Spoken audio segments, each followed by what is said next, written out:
front design of the EQA heavily resembles the GLA, of course, as it should. It's the same platform. But it also brings in the design elements from the EQ. So, for example, we have the black paneling for the front grille and these blue highlights. Of course, you get full LED lights. The black paneling also means that it's very aerodynamic. As it should be, of course. Aerodynamics is the name of the game for electric vehicles, and this is no different. You also get paneling for the underbody to streamline the entire vehicle. Overall, it's a very elegant, maybe even subdued, but still a youthful design. What do you think? The EQA is 4.4 meters long, and the side profile really does emphasize that SUV characteristics. I mean, it still retains that much better than the previous GLA did. So we have squared off wheel arches with black cladding, and you still get 20 centimeters of ground clearance. So of course it's not an off-roader, but it's definitely rough road capable, I would say. Right now this is only a front-wheel drive version, but you will also get all-wheel drive options in the future. The wheels start with 18 inches. Of course, they are more aerodynamic, and you can get them optionally, if you pay extra, up to even 20 inches. I really do like this design. These are the 18 inches. Definitely a little bit more aerodynamic, but it doesn't have that typical hybrid electric car kind of look. As we go along the side, I also do really like the black cladding in the bottom, which has that chrome element. So again, to break the monotony of this large black piece, I think the design and shape of that is also quite elegant. I also particularly like the chrome finish for the frame around the windows, as well as the roof rail. As with the previous generation GLA, you do get a very tapering design line here, this element for the C-pillar, although the roof itself stays fairly high. This is actually my favorite angle of the EQA. I think this new design for the back, especially with these tail LED lamps, which kind of loop around back here, makes it really fresh. I really like this design. It's a lot more softer, but still quite aggressive in a way that it feels muscular. Like, for example, the bumper here protrudes quite a bit out, and I do like this metal finish down here for the boot. The EQA weighs 2,000 kilograms. That's pretty hefty. Of course, you can expect that with electric vehicles because of the battery packs that they have to carry. This is the 250, which denotes this is the 190 horsepower front-wheel drive only variant. But like I mentioned, there will be versions coming out with more horsepower, more range, and even all-wheel drive. Further down, well, of course, there's no exhaust tips. And I also kind of see a transition now. You see that this kind of still mimics, in your mind, you still register these as maybe exhaust tips or fake exhaust tips. But they're moving more and more towards just being design elements now. And I see that transition happening here quite well. But overall, this is my favorite part of the EQA. Let's take a look under the hood. First of all, we do have pneumatic struts, which is great. It's a Mercedes. I would expect to have it, and I'm glad to see that it's still there. Well, inside here, things look different, of course. It's an electric vehicle. So this is the EQA 250, which means it makes 190 PS or metric horsepower. This is the full front-wheel drive version only. 0 to 100 kilometers per hour takes 8.9 seconds.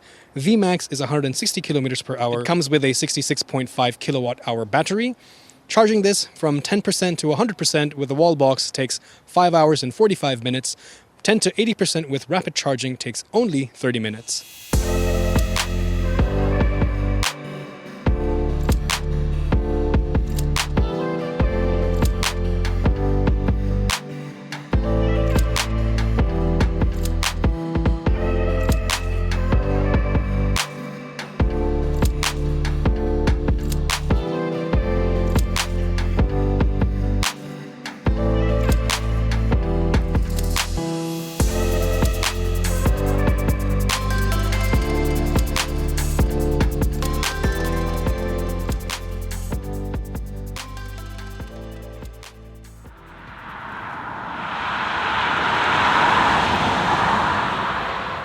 Let's take a look at the key fob real quick.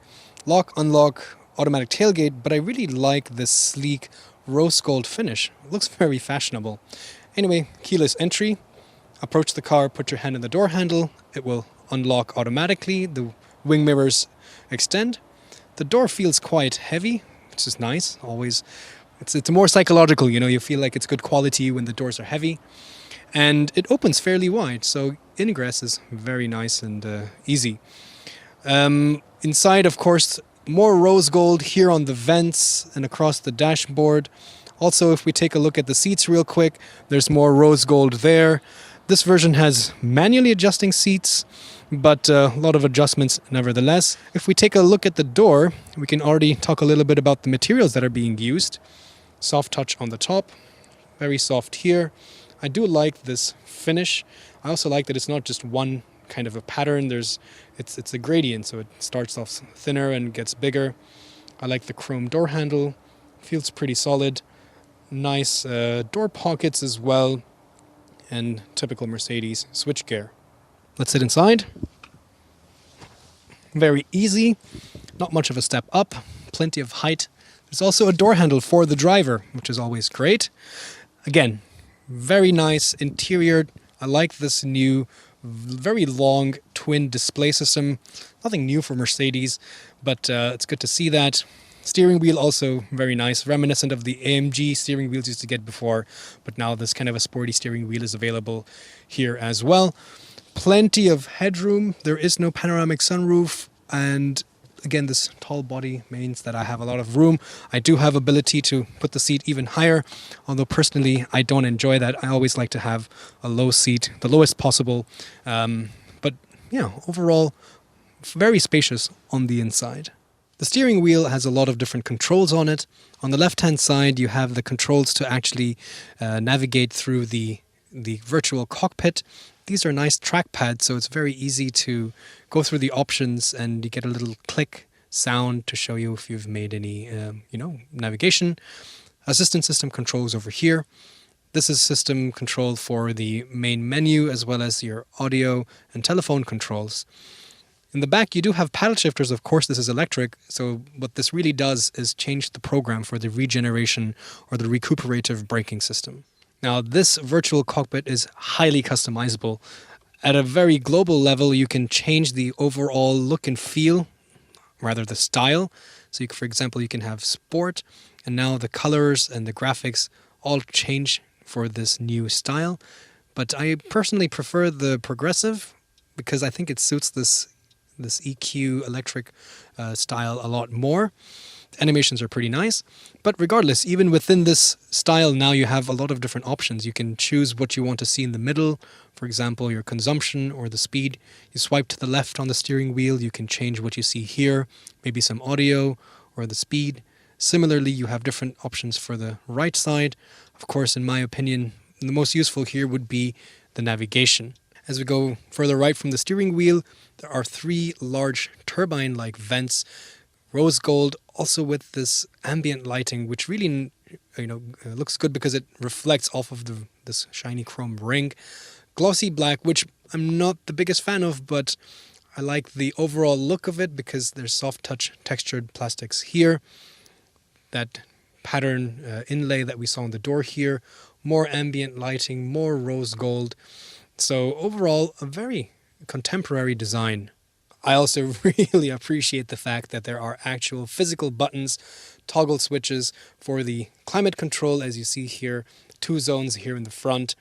And as we go further down, there's a tambour door, which slides to reveal a place to keep your phone, a USB-C port, and a couple beverage holders, which also have these adaptable kind of spring-loaded clamps to hold them in place. Also lined by the ambient lighting LED strips, glossy black as well. This is also a very useful feature. Of course, the main display is touchscreen, but you can control all the functions by sliding with this trackpad, pressing the home button, pressing the back button. So there's actual haptic controls that you can use on a trackpad rather than using the touchscreen. Volume control here, drive mode selectors, parking camera.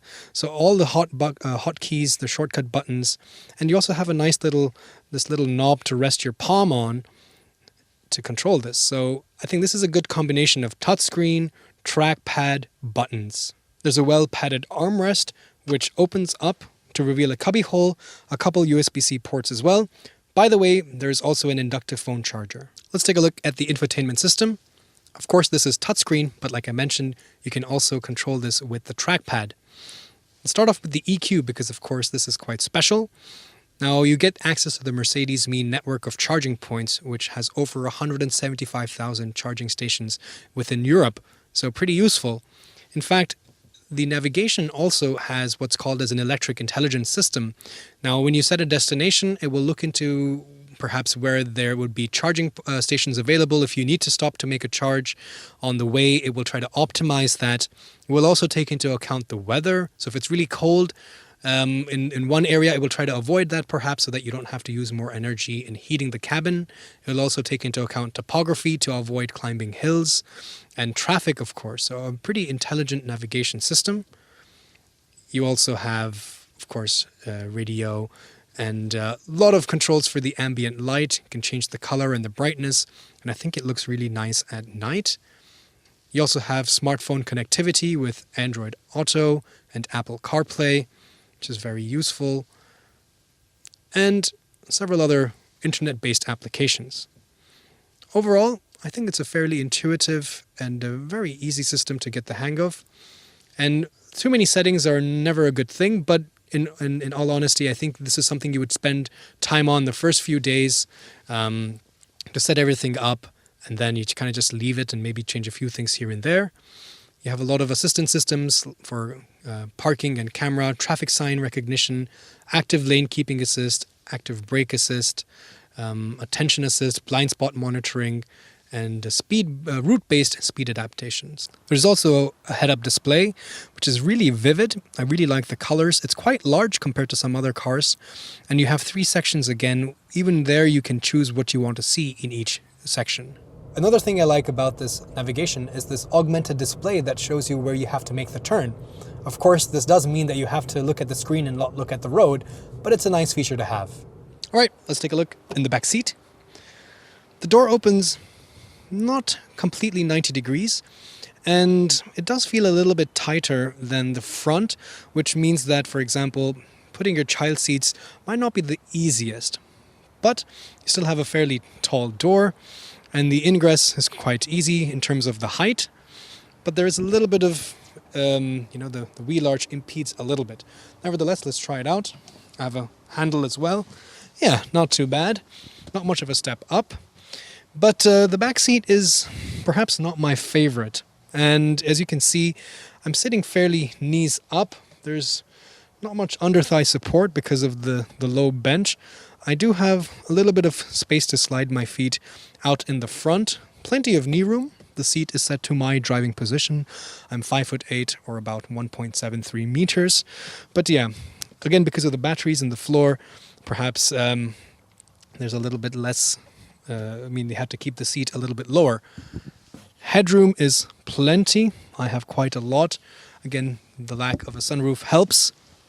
The seat itself is really well contoured. As you can see, it holds you in place quite well. Fabric in the middle, which is really nice, which grips you. Isofix seats, child mount for the outside 2 seats in this case. There are air conditioning vents here in the middle, although there is no third climate zone. They're also not backlit. They're also not rose gold. USB-C over here. A little place, but this is quite small. I don't know what you would really place here. It's too small to put your smartphone. But I'm not really quite sure. There's a little bit of a rib here, so small items probably will not fall out. Nets here for the seat backs. A center armrest with some cup holders, which also can be folded down as a ski hatch.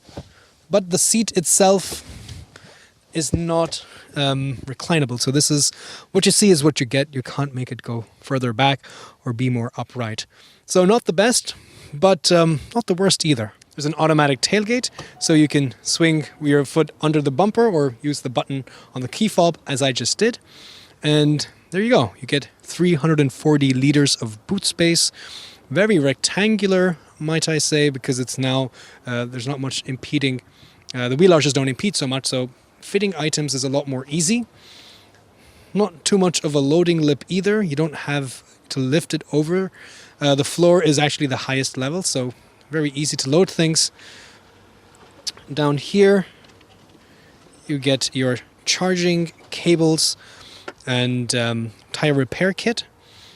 But yes, so not more volume than the standard GLA, but you have places to keep smaller items, tethering hooks as well, and you can remove the partial shelf from here. There are no latches to drop the rear seats, but with this down, it's quite easy to reach over and flip the seats down. And as you can see, they fold in a 60-40 fashion.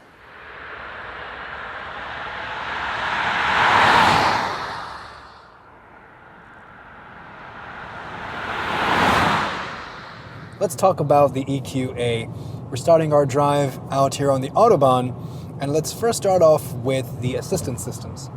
So this has the latest suite of the advanced driver assistance systems, and they work really well. So I've put the system in the automatic adaptive cruise control, along with the lane keeping assist, the active lane keeping assist, and as well as in conjunction with the traffic sign recognition. The car is pretty much driving itself right now.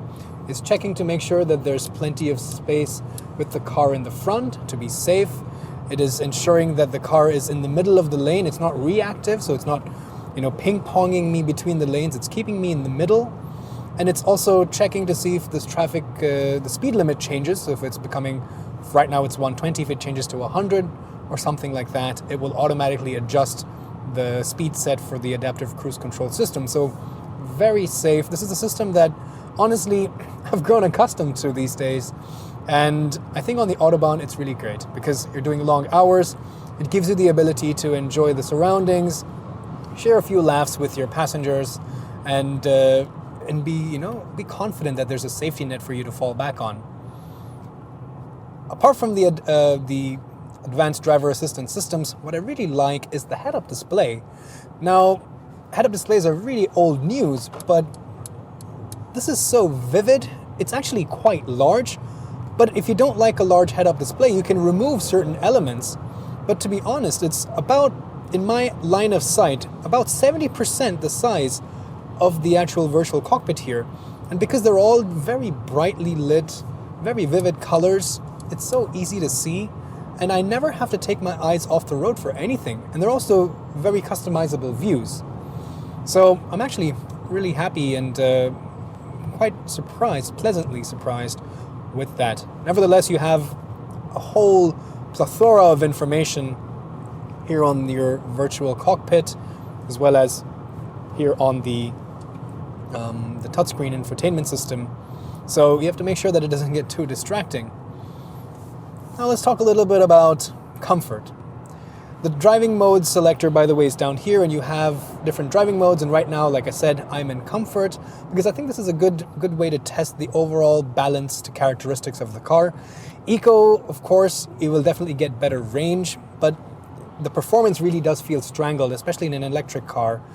And Sport, on the other hand, will start depleting the battery too soon. So I think a balanced setting would be comfort. And again, because this is not the really powerful version, this is more of the every use case, the jack of all trades versions of the EQA. I think the comfort mode, from what I've been seeing so far, is the best suited for the personality of this car. And here, right now, I'm getting an average from start consumption rate, which is around, right now it's 27 kilowatt hours for 100 kilometers.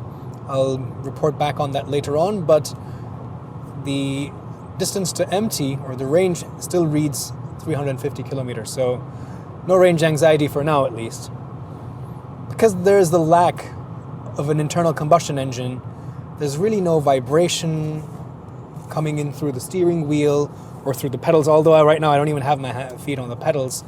So it's a very comfortable kind of a very refined. There's not much in the way of sound filtering into the cabin either. There's not much noise of the wind. Yes, an SUV stance does produce a little bit more wind because the EQA is very aerodynamic, that's also kept to a minimum.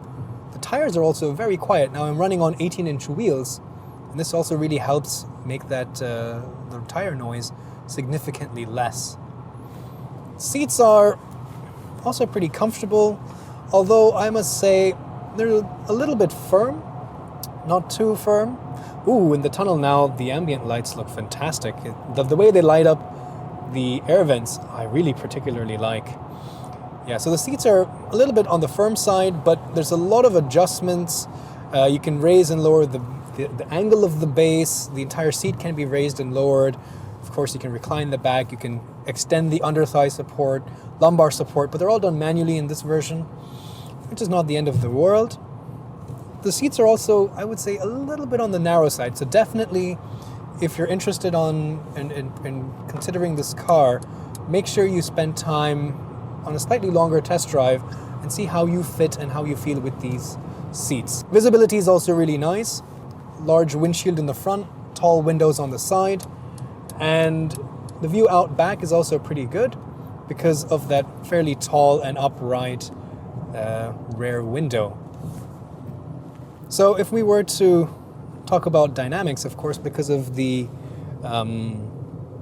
extra weight, the suspension is quite different than the standard GLA, but there is certainly some amount of body roll. The steering is also not the most engaging. There's definitely a good amount of feedback, but it's a slightly slower rack, so you do have to spend a lot of effort steering it. It's not very progressive that way, so the rate of change doesn't increase with the more lock you provide. But what's really nice, and what we can talk about next, is the different modes for the regen braking. So with the paddle shifters, I can shift. There is 2 modes below the standard mode. So it says D, and then you can go to D minus or D minus minus. And in D minus minus, it's almost like a one pedal operation because there's a lot of regen braking. So for example, right now I'm at a traffic light, it turned green, I can accelerate. Again, really nice torque from that electric motor. Front wheel drive only, so of course you have to be a little bit more wary of torque steer and slip. But yes, the minute I release my foot from the accelerator pedal, there's a lot of braking. It's almost like I'm stamping on the brakes. And in this way, I can manage to come to a complete stop almost with just the accelerator pedal. So with just my right foot on the one pedal the whole time. So it takes a little bit of practice because you need to have a lot of finesse and control, and minute inputs, of course, can result in a lot of nodding back and forth. But once you get the hang of it, especially in the city, this really works wonders. It makes your life a lot easier because you don't really have to keep pressing the brake pedal. But I really do like this interior, and yeah, it might not be the most exciting car to drive. Even in the sport mode, there's still quite a bit of body roll. Steering weight definitely increases, but it's not necessarily, overtly exciting to drive. But I think the best application of this car is not as a sporty electric SUV. It's more for the everyday commute, driving in the city, commuting to office. Short stints on the Autobahn are totally fine. And you get the luxury of the Mercedes brand. You get this new design. You get this youthful look with these rose gold finish on the air vents, and you get an electric vehicle. So I think it's a pretty good option.